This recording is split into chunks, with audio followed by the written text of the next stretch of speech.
पढ़ो लिखा है दीवारों पर मेहनत कश का नारा। पढ़ो कायदे राहत बन जाए बोझ तुम्हारा। पढ़ो अगर अंधविश्वासों से है पाना छुटकारा। पढ़ो ये किताबें कहती है सारा संसार तुम्हारा। सुप्रभात, नमस्कार, आपका स्वागत है आपके अपने यूट्यूब चैनल में। आज मैं लेकर हाजिर हूँ एक नया अध्याय जिसका नाम है 5 मूलभूत श्रेणियाँ।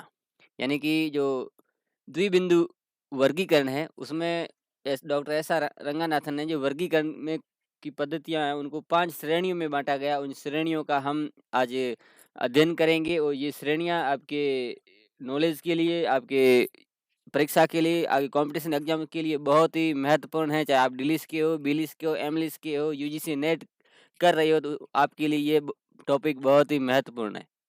चलिए आगे चलते हैं कि ज्ञान जगत मनुष्य द्वारा अर्जित असंख्य विचारों का समूह है। ये विचार अनेक दिशाओं में फैले हुए हैं। अनेक प्रकार से संबंधित विचारों का संश्लेषण ज्ञान का विशिष्ट क्षेत्र कहलाता है। ज्ञान के विशिष्ट क्षेत्र में सम्मिलित किए जाने वाले सभी विचारों को व्यवस्थित क्रम में रखने के लिए सर्वप्रथम इन्हें कुछ मूलभूत पक्षों में वर्गीकृत करना आवश्यक है। इन मूलभूत पक्षों को ही मूलभूत श्रेणियां कहते हैं। इन मूलभूत क्रिया का मूल आधार पक्ष विश्लेषण है। यह पक्ष विश्लेषण का अर्थ विभिन्न विचारों को विभिन्न श्रेणियों में वर्गीकृत करना तथा प्रत्येक श्रेणी के अंतर्गत विचारों को एक अनुवर्गीय व्यवस्था में क्रमबद्ध करना है। चलिए अब मूलभूत श्रेणियों की परिभाषा क्या है। श्रेणियों को अनेक प्रकार से परिभाषित किया गया है। विल्धाच के अनुसार श्रेणी उस दृष्टिकोण को सूचित करती है जिसके अनुसार किसी विषय को विभाजित किया जा सकता है। यानी कि श्रेणी क्या एक दृष्टिकोण है जिसके अंतर्गत किसी विषय को विभाजित किया जाता है। फोस्केट ने श्रेणियों को पक्षों के समान ही माना है। डॉक्टर रंगानाथन ने इसे विशिष्ट अर्थ में प्रयोग लिया है। उनके अनुसार किसी विषय का प्रत्येक पक्ष तथा किसी पक्ष का प्रत्येक विभाजन 5 मूलभूत श्रेणियों में से किसी एक श्रेणी की अभिव्यक्ति होती है। अब जो रंगानाथन की जो आइडियोलॉजी है, जो विचारधारा है, उस विचारधारा के बारे में हम भी अध्ययन करेंगे। आखिर उन्होंने ये जो 5 मूलभूत श्रेणियां बनाई है उनके पीछे उनका क्या दृष्टिकोण रहा होगा, उनके बारे में हम चर्चा करेंगे। डॉक्टर एस आर रंगानाथन के अनुसार विषय असंख्य विचारों का समूह है। प्रत्येक विषय के विचारों को केवल हम 5 मूलभूत श्रेणियों में विभाजित कर सकते हैं, जिनके नाम है व्यक्तित्व, जिसे अंग्रेजी में पर्सनालिटी कहते हैं, पदार्थ जिसको अंग्रेजी में मैटर कहते हैं, ऊर्जा अंग्रेजी में एनर्जी कहते हैं, और स्थान को स्पेस कहते हैं, और काल श्रेणी को टाइम कहते हैं। ये 5 पक्ष डॉक्टर एस आर रंगानाथन की अभिधारणा पर आधारित है। उन्होंने इन्हें उल्लेखित करके ही समझाया है। ये श्रेणियां उपयोगी एवं सुविधाजनक साबित हुई है। यही इस अभिधारणा का औचित्य है। आगे चलते हैं। 5 मूलभूत श्रेणियों के व्यक्तिगत नामों तथा उनकी संख्या का कोई सैद्धांतिक आधार नहीं है। रंगानाथन का कहना है जिस प्रकार रंग असंख्य होते हैं किंतु वे प्रमुख 4 रंगों के ही विविध रूप है। ध्वनियां अनेक होती है किंतु वे प्रमुख 5 ध्वनियों की ही अभिव्यक्ति है। उसी प्रकार किसी भी विषय में अगणित विशेषताएं हो सकती है किंतु उन सब का विघटन प्रमुख 5 श्रेणियों में ही विभाजित किया जा सकता है। ये बहुत ही इम्पोर्टेंट उन्होंने जो बात बताई है कि कोई भी रंग जो भी होते हैं, जो बहुत सारे कलर्स बनाए जा सकते हैं, लेकिन उनकी जो मूल कलर है, जो मूल रंग है, वो 4 ही है। ध्वनियाँ भी अनेक प्रकार की है, उसमें की जो ध्वनियों की मूलभूत श्रेणियाँ हैं वो 5 है। और उसी तरीके से विषय भी बहुत सारे अनगिनत हो सकते हैं, लेकिन उनकी जो श्रेणियाँ है वो सिर्फ 5 ही है। तो यही उनकी जो आइडियोलॉजी थी, यही उनकी जो विचारधारा थी। वर्गीकरण का आधार विषय में निहित विशेषताएं होती है। उन विशेषताओं के आधार पर बढ़ने वाले वर्गों की संख्या इतनी अधिक होती है कि इनका विघटन कुछ मूलभूत समूह के रूप में करना आवश्यक हो जाता है। डॉक्टर एस आर रंगानाथन ने यह अनुभव किया कि किसी विषय को विधिवत अध्ययन करने की दृष्टि से विभाजन के लिए चयनित समस्त विशेषताओं के आधार पर बढ़ने वाले वर्ग 5 मूलभूत श्रेणियां व्यक्तित्व, पदार्थ, ऊर्जा, स्थान, काल हो सकते हैं। डॉक्टर एस आर रंगानाथन ने इन्हें श्रेणियों के नाम से अभिव्यक्त किया है। अब ये 5 मूलभूत श्रेणियां ही किसी विषय के 5 पक्ष है। 5 मूलभूत श्रेणियां हास सिद्धांत के अनुसार उन्हें निम्न क्रम में रखा जा सकता है: व्यक्तित्व पक्ष, पदार्थ, ऊर्जा, स्थान व काल। इन्हें संक्षेप में PMEST कहा जाता है, जो कि बहुत ही महत्वपूर्ण है।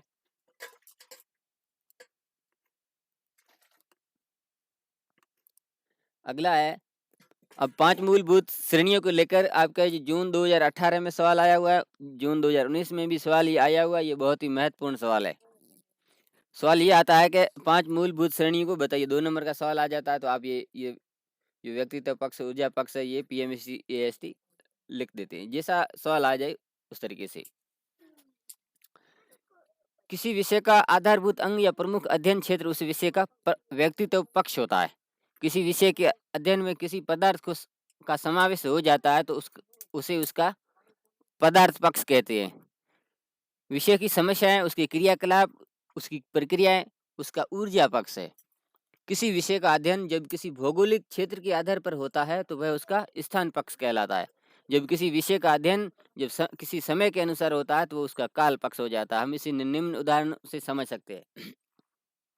अगला है, value of silver currency in India during 20th century, यानी कि 20वीं सदी में जो आपकी सिल्वर करेंसी है, यानी जो स्वर्ण, जो रजत मुद्रा है, जो चांदी की मुद्रा का जो मूल्य है, वो ये इसका टाइटल हो गया। यानी 20वीं सदी में जो चांदी का जो मूल्य, यानी जो पुराने समय में जो सिक्के चलते थे उनका जो मूल्य है, वो ये आपके किताब का टाइटल है। तो इसके बारे में हम समझेंगे कि इसमें जो करेंसी है, ये इसका जो व्यक्तित्व पक्ष है, यानी मूल जो पक्ष है वो करेंसी, जिसको व्यक्तित्व पक्ष कहते हैं। ये विषय का आधारभूत अंग होने के कारण व्यक्तित्व पक्ष हुआ।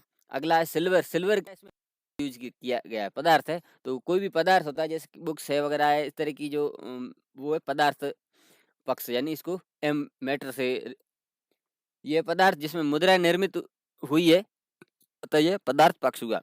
अगला है वैल्यू। वैल्यू क्या ऊर्जा पक्ष है, इसका समस्या पक्ष हुआ। इसको कोई समस्या पक्ष हो जाता है तो ये कॉलन क्लासिफिकेशन आराम से ऊपर पी पक्ष ई पक्ष सारा पता चल जाता है। आप मेरे प्रैक्टिकल में जो मैं समझा रहा हूँ उनमें से आप एक एक चीज़ आपको बता रहा हूँ, वहाँ से भी आप इस चीज़ को गहराई से समझ सकते हैं। अगला इंडिया। इंडिया आप ये भौगोलिक क्षेत्र है तो ये स्थान पक्ष हुआ। अगला 20th सेंचुरी, 20वीं शताब्दी है, वो काल पक्ष हो, यानी ये समय को बता रहा है। प्रत्येक मूलभूत श्रेणी की पृथक पहचान के लिए उनके लिए पृथक पृथक संयोजक चिन्ह निर्धारित किए गए, जो निम्न प्रकार से है। ये सवाल 2017-2018 में आया हुआ है और बहुत ही महत्वपूर्ण रखता है ये तो यूनिवर्सिटी एग्जाम के, और कंपटीशन में तो कई बार सवाल आता है कि व्यक्तित्व जो श्रेणी है उसका जो चिन्ह है वो कैपिटल P होता है, और उसके लिए जो संयोजक चिन्ह है वो कोमा होता है। और जो पदार्थ श्रेणी है उसके लिए जो चिन्ह होता है, जो इंग्लिश का जो कैपिटल M होता है, और उसके लिए आगे जो चिन्ह लगता है वो है सेमीकोलन, यानी अर्धविराम। ऊर्जा पक्ष के लिए कैपिटल E होता है, और जो चिन्ह लगता है वो कोलन डॉट, जो विसर्ग जिसे हम कहते हैं हिंदी में, वो लगता है, उसको इंग्लिश में कोलन कहते हैं। लेकिन हमें यहाँ पर ज़्यादातर इंग्लिश का ही शब्दों का यूज करना है ताकि में आ जाए। अगला है स्पेस, यानी स्थान श्रेणी के लिए इस कैपिटल S का उपयोग किया गया, उसके लिए डॉट लगाया जाता है। जो काल पक्ष श्रेणी है उसके लिए T for time, S for space. Time के लिए ये उल्टा उद्धरण चिन्ह, जो सिंगल इन्वर्टेड कोमा, वो प्रयोग में लाया जाता है। ये सारी चीज़ें मैं प्रैक्टिकल मेरे वीडियो में आप देख सकते किस तरह मैं प्रयोग करता हूँ, किस तरह वो सारी चीज़ें आप वहाँ से अच्छी तरह समझ सकते हैं। और आगे भी इनको लेकर मैं समय समय पर वीडियो बनाता रहा हूँ और बनाता रहूँगा। तो खास बात ये थी कि मूलभूत श्रेणी को नाम बताते हुए उनके संयोजक चिन्ह लिखिए। आपको कोई तरह लिखना है और आपको 2 नंबर आपको आराम से मिल जाएंगे, कोई दिक्कत नहीं। आगे चलते हम एक एक श्रेणी के बारे में हम पढ़ेंगे। अब विस्तार से हम पढ़ेंगे कि मूलभूत श्रेणी व्यक्तित्व यानी P। यहाँ मूलभूत श्रेणियों का उनके अर्थ, प्रकृति एवं विषय में भूमिका को दृष्टिगत रखते हुए संक्षिप्त विवरण दिया जा रहा है। कि कोई भी विषय हम लेते हैं तो उसमें भी कई विषय अलग होता है और उनका जो व्यक्तित्व पक्ष है वो अलग होता है। विषय जैसे आपके इतिहास हो सकता है, राजनीति हो सकता है, गणित हो सकता है, केमिस्ट्री, फिजिक्स, कोई भी ये विषय मूल विषय। लेकिन इसके अंदर जब किसी शीर्षक का हम वर्गांक बनाएँगे तो उसमें ये आपके यही आएँगे, व्यक्तित्व पक्ष है, पदार्थ पक्ष, ऊर्जा, स्थान, ये सारे इनमें से यही आएँगे। अब ये जब प्रैक्टिकल के लिए आप मेरे वीडियो देख सकते हो, उसमें आपको आराम से समझ में आ जाएगा। बाकी ये कॉलन के लिए मैंने वीडियो स्पेशल कॉलन बुक के लिए इसमें किस तरह से ये चीज़ देखना, कौन-सी चीज़ कहाँ है, आप आराम से देख सकते हैं। उसमें समझने के लिए समय लगता है, एक बार में पहली बार में किसी को कुछ भी समझ में नहीं आता है।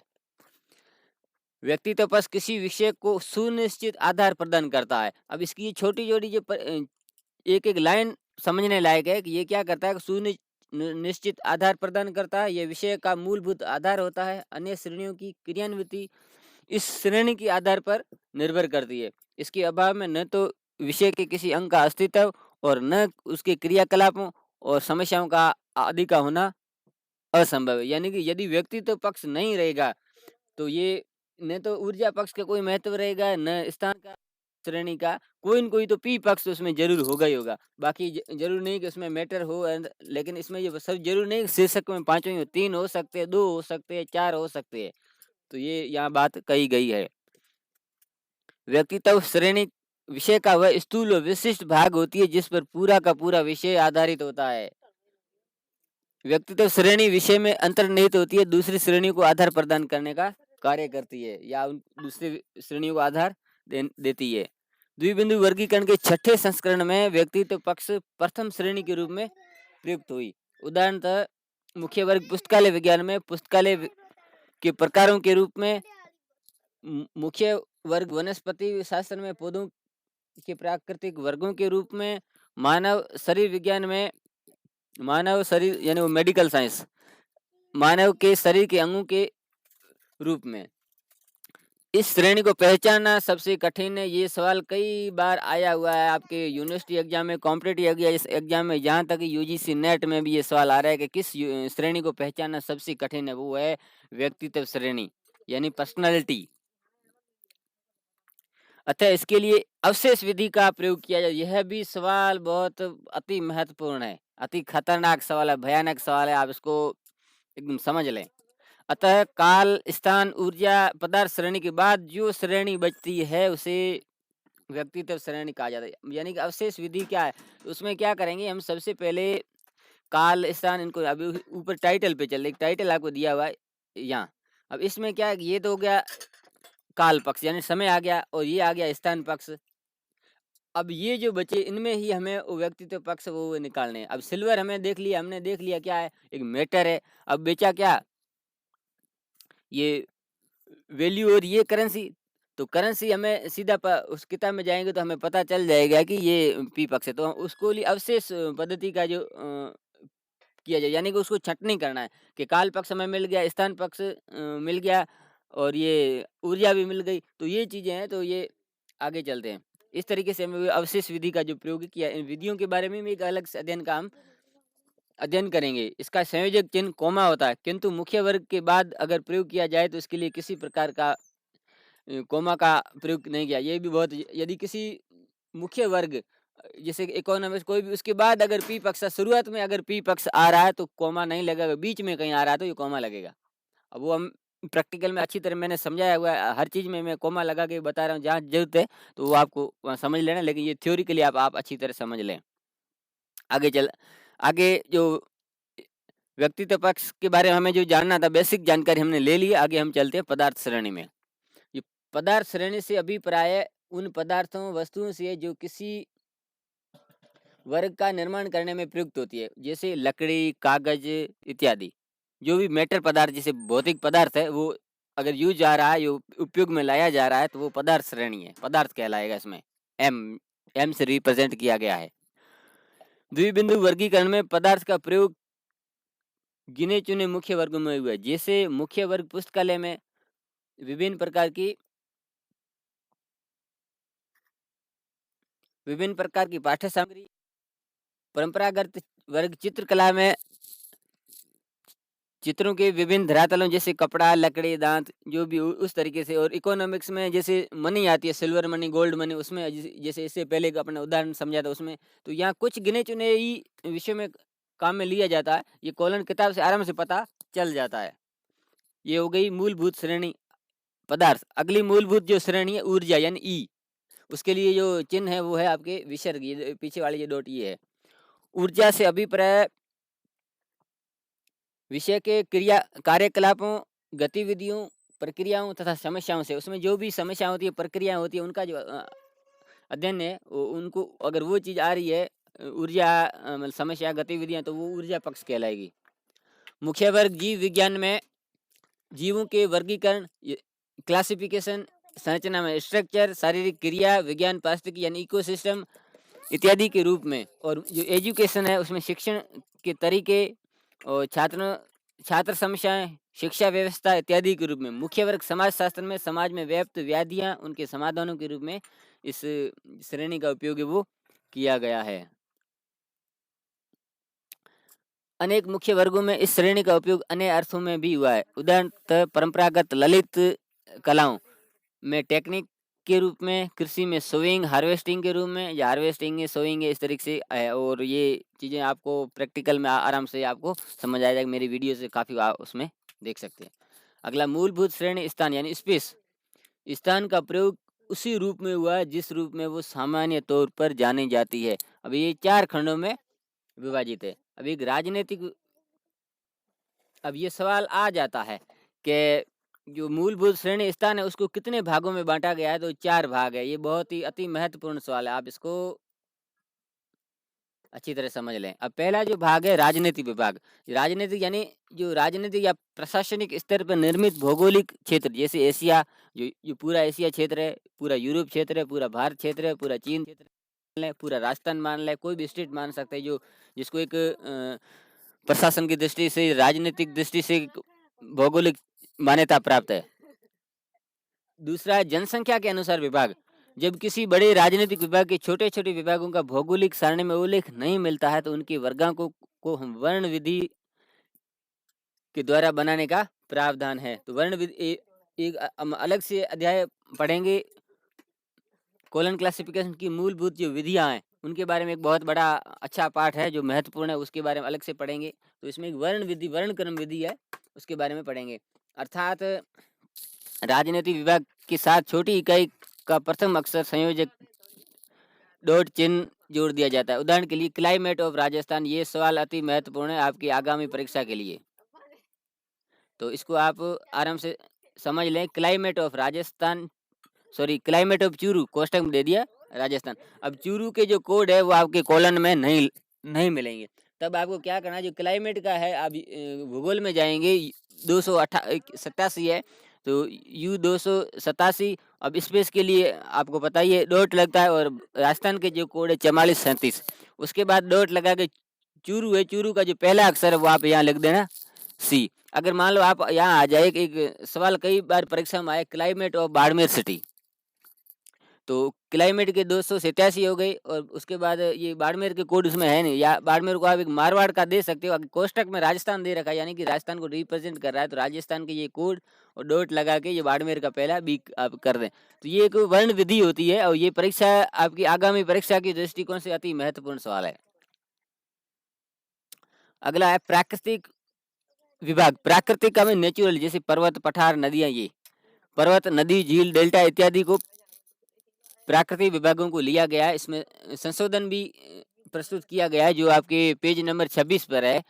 और एक तो 2.88 पे है, और वो थोड़ा पुराना है। उसके बाद जो 26 नंबर पेज है कॉलन का शुरुआत में, वहाँ पर ये भौगोलिक विभाग आप दिए हुए, मैं प्रैक्टिकल में आपको बता रहा हूँ, आप ध्यान से देख सकते हैं।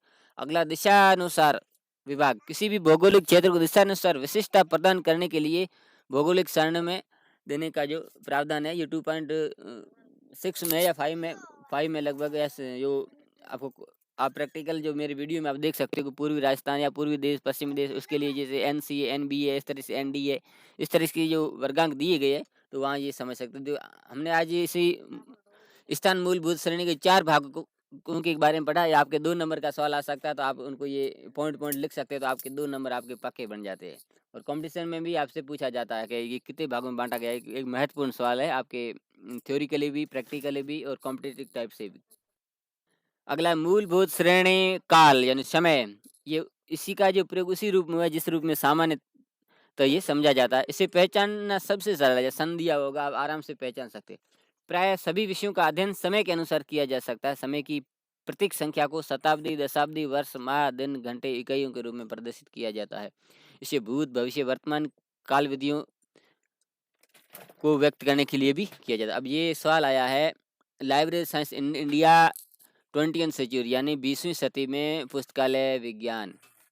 तो ये सवाल आपके आगामी परीक्षा के लिए जो प्रैक्टिकल पेपर के लिए बहुत ही महत्वपूर्ण है। अब इसके लिए क्या है कि ये तो हमने देख लिया कि क्या है, 20वीं सदी है। 20वीं सदी के लिए एन आता है, 19वीं के लिए एम। तो इसके हर सदी के लिए अलग अलग जो कोड निर्धारित है, या आप कॉलम क्लासिफिकेशन किताब के 2.5 पेज नंबर से आप इसको देख सकते हैं। तो दो लाइब्रेरी का ये उल्टा उदाहरण चिन्ह है। द्विबिंदु वर्गीकरण दशावधि के रूप में इसका प्रयोग अंतिम दशावधि के रूप में करने का निर्देश है। अब अगला, history of social science in India up to 1981। तो इसमें दो विषय आ रहे, एक तो हिस्ट्री है, दूसरा सोशल साइंस। सोशल साइंस का जो के लिए जो चिन्ह, जो वर्ग चिन्ह है वो SZ है, और हिस्ट्री के लिए V है। अब इसमें ये हिस्ट्री किसकी है, सोशल साइंस की। तो इसमें मेन जो विषय हो गया सोशल साइंस, और उसके बाद जस्ट लिख दिया हिस्ट्री का जो कोड है वो V। तो इससे हो गया हिस्ट्री ऑफ सोशल साइंस, ये विषय विधि हो जाती है। और इन इंडिया के जो कोड है वो 44, फिर उल्टा उद्धरण चिन्ह 1900 के लिए N, और ये जो 1981 ये जो आपके दशांक है, जो 90 का जो दशांक के लिए इस आ रहा है, तो उसके लिए N इसमें जोड़ दिया गया है। तो इसके भी कुछ नियम्स है, वो भी आप कॉलम में आराम से समझ सकते हैं। उसके बाद जो स्तरीय सेल स्ट्रेटिग्राफी, जो भूगर्भ शास्त्र है, उनके युगों के लिए भी, जैसे कैनोजोइक, मेसोजोइनिक, जो भूगर्भ समय को इंगित करने के लिए जियोलॉजी में पृथक से प्रावधान है। तो हर विषय में अलग अलग के प्रावधान है, हम प्रैक्टिकल में आराम से समझ रहे हैं, आगे भी समझेंगे। अब इन मूलभूत श्रेणी के आवर्तन और स्तर, इनसे भी सवाल आ जाता है कई बार कि आवर्तन का अर्थ है किसी एक पक्ष का एक बार से अधिक बार प्रयोग होना का आवर्तन, यानी आवर्तन नहीं, पुनरावृत्ति होती है, उसे आवर्तन ही कहते हैं। इस अभिधारणा के अनुसार एक पक्ष का एक से अधिक बार प्रयोग हो सकता है, किंतु द्विबिंदु वर्गीकरण में PME पक्षों का एक बार से अधिक प्रयोग हुआ। अब ये भी सवाल आया कि द्विबिंदु वर्गीकरण में किन किन पक्षों का एक बार से अधिक बार आवर्तन होता है। तो वो है PME, यानी व्यक्तित्व पक्ष, पर्सनालिटी, मैटर और एनर्जी। और स्थान और जो समय है उनका जो आवर्तन है वो नहीं होता है।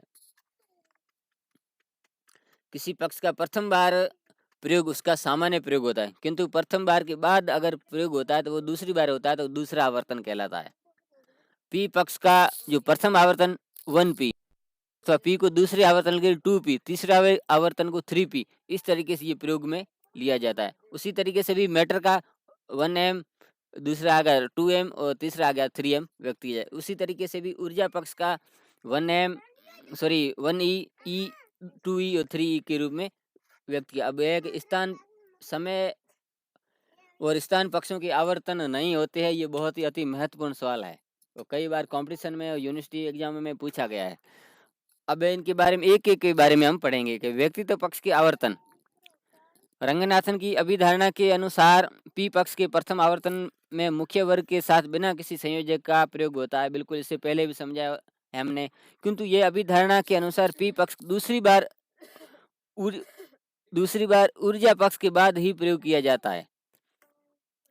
E पक्ष के बाद P पक्ष का दूसरी बार आना 2P, और उसी तरह 2E के बाद P पक्ष दूसरी बार आना 3P का पक्ष कहलाता है। यानी कि दूसरी बार अगर ऊर्जा पक्ष आ गई और उसके बाद दूसरी बार अगर P पक्ष आ गया तो वो 3P कहलाएगा। E पक्ष के बाद P पक्ष का प्रयोग होने पर किसी प्रकार के संयोजक चिन्ह की आवश्यकता नहीं रहती है। जैसे इन्फेक्शंस ऑफ लंग्स, तो लंग्स के आगे आपके L45 कॉलन में दे रखिए। उसके बाद इन्फेक्शंस के कहाँ से आगे, इन्फेक्शंस के जो एनर्जी पार्ट में 4 है वो डिजीज की है, और डिजीज में नीचे आपके है वो इन्फेक्शंस है।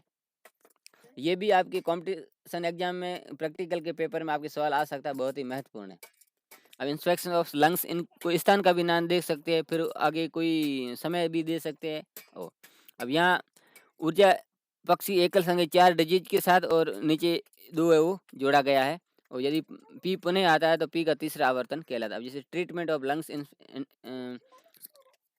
Infections, lung infections by injection. अब ये इन्फेक्शंस ऑफ लंग्स तो आ गया ये सवाल L45:42। उसके बाद जो इंजेक्शन का जो कोड है यहाँ दे रखा है, ये 616 कॉलन से। अब यहाँ 6 ऊर्जा के द्वितीय आवर्तन के रूप में प्रयुक्त हुई है। इसके साथ संलग्न एकल 16 व्यक्तित्व पक्ष का तीसरा आवर्तन है। नियमानुसार एकल संख्या 6 तथा 16 के बीच किसी प्रकार का संयोजक चिन्ह प्रयोग नहीं किया गया है। अब यूँ तो अब पी पक्ष के दूसरे आवर्तन स्तर यानी 2p, ई पक्ष के बाद पी पक्ष का प्रयोग 2 पक्ष कहलाता है, 2p पक्ष कहलाता है। इसे 2 और 2e 2p के रूप में व्यक्त किया जाता है। रंगनाथन की एक अन्य अभिधारणा के अनुसार e 2p पक्ष के बाद p पक्ष का स्तर भी प्रयोग किया जा सकता है। इसे 2p 2 पक्ष अर्थात व्यक्तित्व पक्ष के दूसरे आवर्तन दूसरा स्तर कहती है। और इसके लिए पी पक्ष के संयोजक चिन्ह कोमा का प्रयोग किया जाता है। इसमें जैसे दिया हुआ है क्वांटिटिव माइक्रो एनालिसिस। ये जो सवाल है आपके कंपटीशन के लिए भी महत्वपूर्ण है। अब यहाँ से उसको समझ ले। कंपटीशन में ये सवाल कई बार यहाँ से थ्योरी के बारे में जो उदाहरण है आपकी परीक्षा में आ जाते हैं। तो ई और 3 4 और 1 teaching of library science by discuss method. अब ये भी सवाल कई बार आया है। टीचिंग का है T:3, 2 लाइब्रेरी साइंस का और आपके डिस्कशन मेथड का है 98। तो 1 माइक्रो एंड 98 डिस्कशन E2P के पक्ष के बाद प्रयुक्त हुई, अर्थात ये 2P2 पक्ष हुआ। नियमानुसार ये संयोजक चिन्ह का प्रयोग हुआ है। आगे चलते। अब ये मैटर M पक्ष के आवर्तन, ऊर्जा पक्ष के बाद M पक्ष का प्रयोग 2m तथा 2e पक्ष के बाद M का प्रयोग 3m पक्ष कहलाता है। इसके लिए M पक्ष के संयोजक चिन्ह सेमीकोलन का प्रयोग किया जाता है। M पक्ष के आवर्तन प्राय गहन वर्गीकरण के लिए किए जाते हैं। M पक्ष के आवर्तनों की आवश्यकता प्रमुख विषय फिजिक्स में, बायोलॉजी में, बॉटनी में, जूलॉजी तथा मेडिकल में प्रयुक्त होती है, जबकि जीवन की दैहिक क्रियाओं में पदार्थों के उपयोग को दर्शाने की आवश्यकता होती है। जैसे iron metabolism in plant cells, ये सवाल आपके कंपटीशन के लिए महत्वपूर्ण है। आयरन का एक मेटाबॉलिज्म प्लांट्स, तो ये आपके वर्गांक है। Treatment of saline water I injection, तो इस तरह से ये वर्गांक है। इसका जो डिटेल्ड है हम प्रैक्टिकल वाले वीडियो में देखेंगे। प्रथम उदाहरण M पक्ष का 2p के पक्ष के बाद प्रयोग हुआ अतः 2m पक्ष हुआ, जबकि दूसरे में M पक्ष का प्रयोग 2e 3p के बाद कहलाएगा। नियमानुसार सेमीकोलन का प्रयोग हुआ है। ये सेमीकोलन आपका ये दे रखा है। अब ऊर्जा पक्ष का आवर्तन। ऊर्जा पक्ष डॉक्टर एस आर रंगनाथन की अभिधारणा के अनुसार ई पक्ष एक ही विषय में एक बार से अधिक प्रयोग में लाया जा सकता है, अर्थात ऊर्जा पक्ष की एक से अधिक आवर्तन संभव है। प्रथम आवर्तन ई से दूसरा आवर्तन 2e पक्ष का प्रयोग बिना ई पक्ष के नहीं हो सकता, अर्थात 2e पक्ष के लिए ई पक्ष का होना अनिवार्य है। बिल्कुल अगले डायरेक्ट सेकंड जो ई है, द्वितीय ई है, वो नहीं आएगा। उसके लिए प्रथम ई आना आवश्यक जरूरी है। ई व 2e पक्षों का संयोजक चिन्ह सेमीकोलन से जोड़ा जाता है। जिसे जे एग्रीकल्चर में ऑपरेशन फैक्ट है, मेडिकल में हैंडलिंग है फैक्ट है, इस तरीके से। अब ये तो थे आवर्तन। अब स्तर के बारे में भी हम थोड़ा पढ़ लेते हैं। स्तर, पी पक्ष के स्तर। रंगनाथन की अभिधारणा के अनुसार किसी विषय में PST पक्षों का एक से अधिक बार स्तर हुआ है। अब जो आवर्तन था तो वो PME में होता था, जो स्तर होता है वो PST में होता है। ये भी कई बार कॉम्पिटिशन में सवाल पूछा गया है। रंगनाथन के अनुसार संपूर्ण विषय में उसका भाग अथवा कोई खंड P पक्ष के स्तर के रूप में प्रयुक्त होते हैं। नियमानुसार सर्वप्रथम सबिस्ट यानी होल आता है, उसके बाद उसका भाग आता है, यानी पहले वो मुख्य भाग आएगा, उसके बाद उसका भाग आएगा। जैसे लीफ ऑफ क्रिप्टोगेमिया, तो क्रिप्टोगेमिया क्या है, जो आपके जो फूलों वाले जो पौधे है जो उस तरीके से है क्रिप्टोगेमिया। और एक पेट्रोडोपिया का सवाल कई बार आ रहा है। और उसके बाद लीफ ये जो क्रिप्टोगेमिया के कोड, उसके बाद लीफ के जो कोड है वो जोड़ दिए गए हैं। ये पी पक्ष है।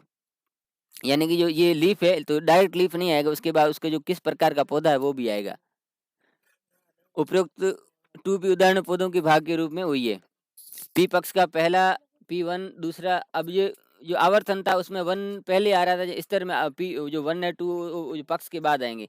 2p का दूसरा स्तर P2, तीसरा स्तर P3 और चौथा स्तर P4 कहलाता है।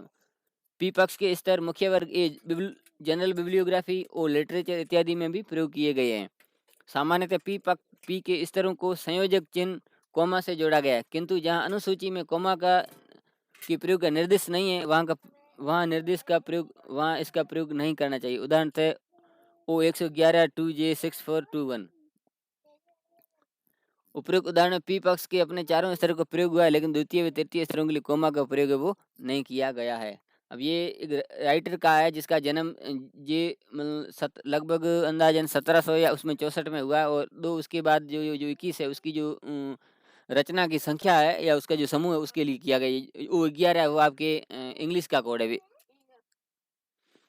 पदार्थ एम के स्तर जो मैटर का स्तर है उसमें छठे संस्करण में नहीं किया गया है, किंतु इसका जो गहन अध्ययन वर्गीकरण में किया जा सकता है।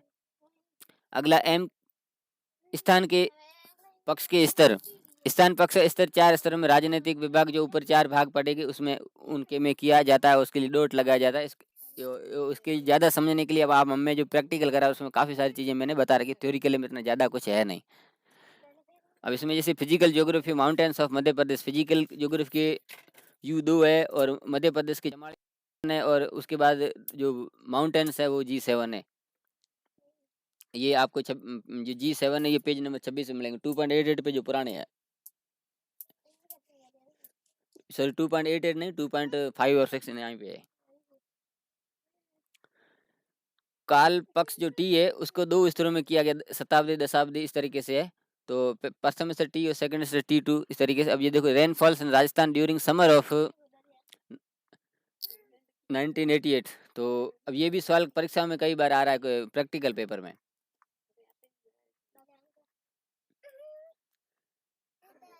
तो रेनफॉल का U2855, उसके बाद राजस्थान की कोड, उसके बाद ये आपके टाइम आ गया, उसके बाद स्थान आ गया सेकंड समय, यानी ये भी समय है और समर भी एक तरीके का मौसम का समय है, तो दोनों के लिए उल्टा उद्धरण चिन्ह।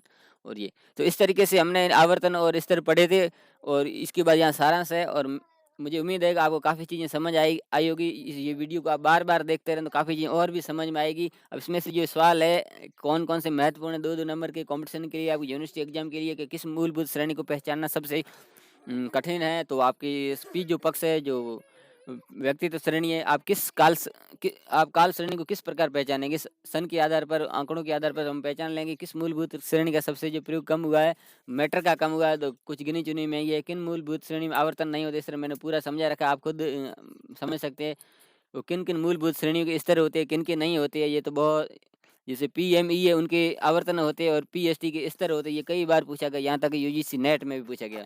5 मूलभूत श्रेणियों के विचार के प्रतिपादक कौन थे? Doctor SR Ranganathan. PMEST के पूरे नाम आपको बताने, 2 नंबर लेने हैं आपको। पर्सनैलिटी, मैटर, एनर्जी, स्पेस और टाइम। 5 मूलभूत श्रेणियों के संयोजक चिन्ह, इसके लिए कोमा और सेमीकोलन, कोलन, डॉट और उल्टा उद्धरण चिन्ह यानी सिंगल इन्वर्टेड कोमा। और आवर्तन स्तर से आप क्या समझ सकते हैं, काफ़ी मैंने ऊपर समझा रखा है। ये 4 नंबर का सवाल है। व्यक्तित्व पक्ष के आवर्तन स्तरों को 100 उदाहरण समझाइए। आपके ऊपर जो मैंने काफ़ी चीज़ें समझाई, आप 2 बार 4 बार पढ़ेंगे आपको अच्छी तरह और समझ में आ जाएगा। और अगला ये भी सवाल कई बार कंपटीशन में आया कि डॉक्टर SR रंगानाथन की 5 मूलभूत श्रेणियों का संक्षिप्त में वर्णन कीजिए। और आप यहाँ से भी ये चीज़ें काफ़ी समझ सकें। ये तीनों सवाल अगर दीर्घ जो प्रश्नोत्तरी आती है, जो 10 नंबर के सवाल आते हैं, उसमें भी ये आ जाते हैं कि 5 मूलभूत श्रेणियों का वर्णन कीजिए, या डॉक्टर SR रंगानाथन द्वारा 5 मूलभूत श्रेणी की अभिधारणा पर लेख लिखिए। तो ये सवाल सेम ही है, लेकिन बस थोड़ा सा लैंग्वेज चेंज कर दी है। तो ये मूलभूत श्रेणियाँ, जो इस तरीके से आज हमने ये पाठ पढ़ा, आगे एक नया पाठ ले रहेंगे। तब तक के लिए धन्यवाद।